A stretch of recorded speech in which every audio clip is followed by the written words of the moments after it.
2005년 누구도 웹툰이 산업이 될 거라고 믿지 않았습니다. 단지 인터넷에 올리는 재미있는 그림 정도로 여겨지던 시절. 하지만 그 작은 시작은 20년 뒤 전 세계가 인정하는 K스토리 산업의 근본이 됩니다. 여러분과 함께 그 20년의 진화를 따라가 보겠습니다. 2000년대 초반 인터넷 문화는 지금과는 상상도 못할 만큼 단순했습니다. 좋아하는 만화는 종이책으로만 볼 수 있었고 인터넷 만화는 말 그대로 아마추어의 놀이터 정도였죠. 하지만 사람들이 매일 컴퓨터 앞에 앉던 그 시절, 웹툰은 조용히 그리고 아주 빠르게 뿌리를 내리기 시작합니다. 소개에 앞서 잠시 좋은 정보가 있어서 공유드립니다. 네이버 웹툰이 20주년을 맞아서 그냥 기념만 하는 게 아니라 전설의 명작들을 통째로 풀어버렸습니다. 바로 이곳 웹툰 타임머신존. 2000년대 감성의 마음의 소리, 노블레스부터 2010년대를 장악했던 유미의 세포드, 신과 함께 연애혁명까지 평소 언젠가 정주행해야지 하고만 있던 작품들. 지금은 20주년 기념으로 12월 31일까지 2568회차 무료 개방. 네이버 웹툰 20주년 페이지 들어가서 연도별로 골라보는 재미까지 챙겨보세요. 2005년 웹툰의 탄생기. 지금처럼 스마트폰이 있는 것도 아니고 지하철에서 웹툰을 보는 사람도 없던 시절입니다. 인터넷 만화라고 해봐야 개인 홈페이지나 팬카페에서 보던 짧은 커툰들이 전부였죠. 그런데 바로 이 시기에 웹툰이라는 단어가 태어납니다. 만화가 웹에서 연재된다는 개념조차 생소하던 그때 아무도 이게 거대한 산업으로 성장할 거라 상상하지 못했습니다. 하지만 조용하고 빠르게 웹툰은 새로운 문화를 준비하고 있었습니다. 페이지가 아닌 스크롤로 읽는 만화가 2003년 강풀의 순정 만화가 당시 다음 웹툰에 등장합니다. 누구나 무료로 접근할 수 있는 콘텐츠. 만화라는 형식이 완전히 새롭게 정의되기 시작한 게 바로 이 시기죠. 네이버 웹툰의 첫 번째 공식 견제작이었던 바나나 걸니, 세상의 모습을 드러냈습니다.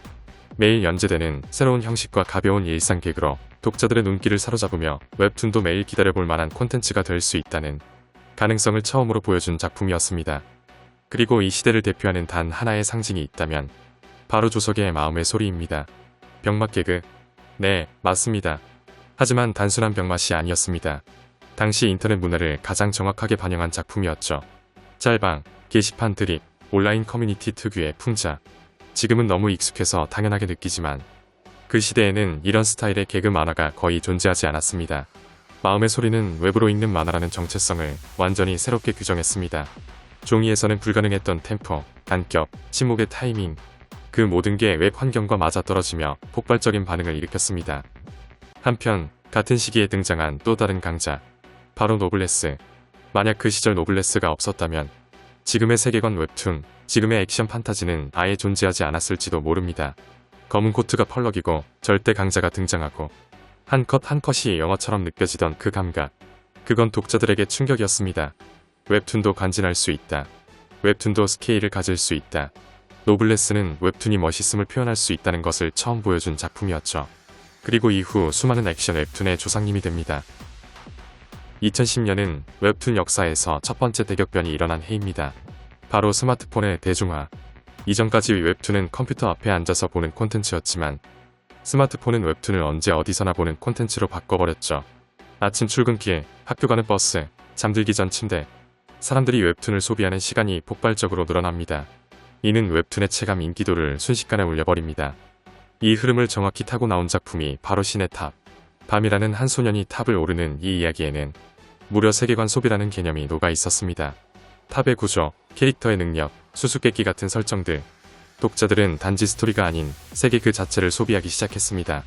해외에서도 신의 탑 팬덤은 매우 강력했고 지금도 웹툰이라는 매체의 대표적인 성공작으로 꼽힙니다. 웹툰의 액션은 갓 오브 하이스쿨 이전과 이후로 나뉜다고 말해도 과장이 아닙니다. 특히 스마트폰 화면에서 보는 갓 오브 하이스쿨의 액션은 그야말로 혁명이었죠. 스크롤과 컷 구성을 이용한 속도감, 한 장면 안에 담긴 다층적인 타격감, 그리고 캐릭터의 움직임이 살아있는 듯한 연출. 많은 독자들이 말했습니다. 만화가 아니라 이건 진짜 움직이는 것 같다. 웹툰이 애니메이션급 연출을 할 수 있다는 걸 처음 증명한 작품이었습니다. 이 시기부터 웹툰은 기다리는 문화를 만들어냅니다. 업데이트 요일이 되면 수백만 명이 동시에 같은 작품을 확인하고 같은 장면에 감탄하고 같은 대사에 놀랍니다. 그 시절의 댓글창은 그 자체로 또 하나의 세계였죠. 이 작가님 오늘도 미쳤다. 아 망했다. 다음 화까지 일주일 남았음. 이런 경험을 공유하며 웹툰 팬덤은 점점 커져만 갔습니다. 2015년 웹툰이 대한민국 대중문화가 됩니다. 외모지상주의가 가져온 변화는 단순한 인기 상승이 아니었습니다. 웹툰 캐릭터가 IP가 되는 시대를 연 작품이었죠. 두 개의 몸 박형서, 권투 친구 이진성, 카리스 넘치는 바스코 등 이 캐릭터들은 웹툰을 넘어 SNS, 밈, 광고까지 넘나들며 문화적 파급력을 가졌습니다. 특히 캐릭터 중심의 콘텐츠 소비가 강화되면서 웹툰은 게임, 애니메이션, 굿즈 산업까지 확장됩니다. 복화광은 단순한 병맛 개그가 아닙니다. 웃고 있지만 그 안에는 사회를 향한 날카로운 풍자가 숨어 있습니다. 대학생들의 현실, 취업난, 인간관계, 경쟁, 한국 사회의 다양한 문제를 웃음이라는 방식으로 풀어냈죠. 이 작품은 웹툰이 단순한 오락을 넘어서 사회적 메시지를 담는 미디어가 될 수 있음을 보여준 중요한 전환점이었습니다. 작가인 기안84님은 대한민국의 웹툰 작가 출신 방송인이자 유튜버, 그리고 화가가 되었습니다. 호랑이 형님은 한국 웹툰 역사에서 가장 독창적인 세계관과 설정을 구축한 작품으로 평가받습니다. 인간, 동물들과 동양신화적 존재를 중심으로 펼쳐지는 이 작품은 처음부터 강렬한 몰입감을 선사했죠. 매 화마다 공개되는 세계관 단서들은 팬들 사이에서 수많은 이론과 토론을 만들어냈습니다. 특히 압도적인 작화와 전투 연출, 그리고 한국적 정서를 기반으로 한 신화적 판타지 요소는 다른 웹툰에서는 볼 수 없는 독자적인 장르를 완성했습니다. 또한 캐릭터 개개인의 서사는 놀라울 정도로 깊고 입체적이어서 웹툰계의 애니메이션 영화라는 별명을 얻기도 했죠. 호랑이 형님은 단순한 액션 웹툰을 넘어 K-판타지 세계관의 새로운 기준점이 된 작품이며 지금도 여전히 수많은 독자들이 다음 화를 기다리며 세계관 연구를 이어가고 있습니다. 한국 웹툰이 가진 상상력의 확장을 가장 극적으로 보여준 작품이라 할 수 있습니다. 2015년 웹툰 판도의 결정적인 전환점이 찾아옵니다. 그 주인공은 바로 고수. 압도적인 작화, 군더더기 없는 전개, 그리고 무엇보다 무협은 더 이상 옛 장르가 아니다라는 걸 증명한 작품. 고수가 등장한 순간 웹툰 속 무협은 부활이 아니라 진화해버렸습니다. 그 전까지만 해도 무협은 일부 마니아층의 취향이라 여겨졌지만 고수는 대중의 시선을 완전히 뒤집으며 무협 장르의 새로운 전성기를 여는 신호탄이 되었죠. 이후 수많은 액션 무협 웹툰들이 쏟아졌고 오늘날 화산귀환, 나노마신, 절대외기 같은 초대형 히트작들까지 이어지는 무협 대붐의 시작점이 바로 이 시기입니다. 2015년은 단 한 작품으로 시대를 바꿨습니다. 그것이 바로 고수입니다. 2020년을 전후로 웹툰 시장은 다시 한번 격렬한 변화를 맞습니다. 웹소설 기반의 판타지와 무협이 폭발적인 인기를 얻죠. 빠른 전개, 압도적인 성장 서사, 그리고 강한 주인공을 원하는 독자 수요가 맞아떨어지면서 한국 웹툰은 새로운 장르적 황금기를 열기 시작합니다. 전지적 독자 시점은 웹소설 기반 작품 중 가장 강력한 세계 팬덤을 보유한 IP입니다. 감정선, 세계관, 캐릭터 연출 모두 완벽히 조화를 이루며 한국 콘텐츠의 진가를 보여줬죠. 영화로는 큰 흥행은 하지는 못했지만 초호화 캐스팅을 했던 기대작이었습니다. 현재는 넷플릭스에서 볼 수 있습니다. 네이버 웹툰 최고의 무협 만화 화산귀환. 이 작품은 고전 무협의 부흥이라는 이례적인 현상을 만들어냈습니다. 쇠락한 문파, 몰락한 정파, 잊힌 명예, 그리고 그 중심에 서 있는 한 소년, 청명. 그는 돌아왔습니다. 잊혀진 화산파의 전대 최고 고수였지만 천마와 싸우다 죽게 되고 다시 태어나면서 화산파를 다시 최고로 문파를 만들기 위한 여정을 시작하죠. 화산귀환은 고전 무협의 문파 성장 서사를 현대 독자의 감성과 스피드로 재해석한 작품입니다.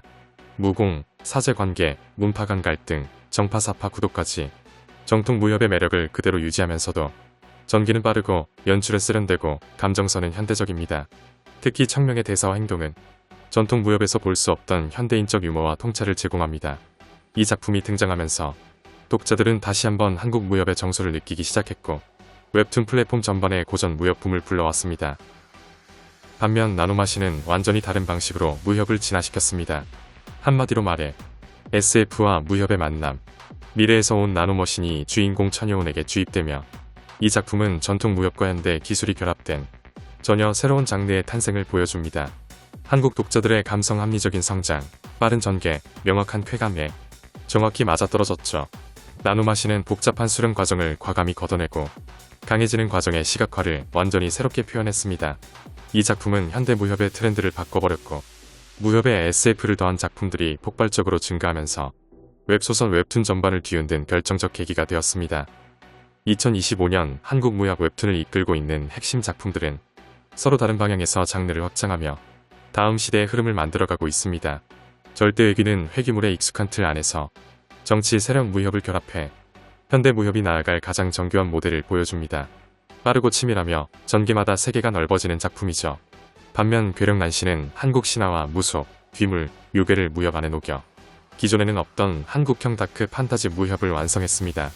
독특한 분위기와 깊은 세계관으로 한국 무협만의 차별성을 만들어냈습니다. 여기에 절대굴림은 정통 무협의 강한 본질을 그대로 가져옵니다. 문파 경쟁, 강호질서, 절정의 무궁, 고전 무협의 매력을 현대적 연출과 속도로 재탄생시킨 작품이죠. 그리고 환생천만은 강력한 초월자가 다시 태어난다는 설정으로 힘과 운명, 대규모 서사가 어우러진 판타지 무협의 스케일을 극대화합니다. 내 작품은 전통과 혁신, 현실과 판타지, 한국적 세계관과 현대적 감각을 각기 다른 방식으로 확장하며 한국 무협이 다음 10년으로 나아갈 4가지 축을 만들어내고 있습니다. 2005년에서 2025년까지 네이버 웹툰은 20년 동안 쉼 없이 성장하며 한국 대중문화의 새로운 역사를 만들어냈습니다. 웹툰은 이제 한국만의 콘텐츠가 아닙니다. 웹소설, 웹툰, 애니메이션, 드라마로 이어지는 IP 생태계는 세계 그 어떤 나라에도 존재하지 않는 완벽한 시스템입니다. K-웹툰은 지금 전세계 스토리 산업의 중심으로 이동하고 있습니다. 그리고 지금 우리는 또 다른 20년의 시작점에 서 있습니다. 여러분의 인생 웹툰은 무엇인가요? 여기까지 절대고수였습니다.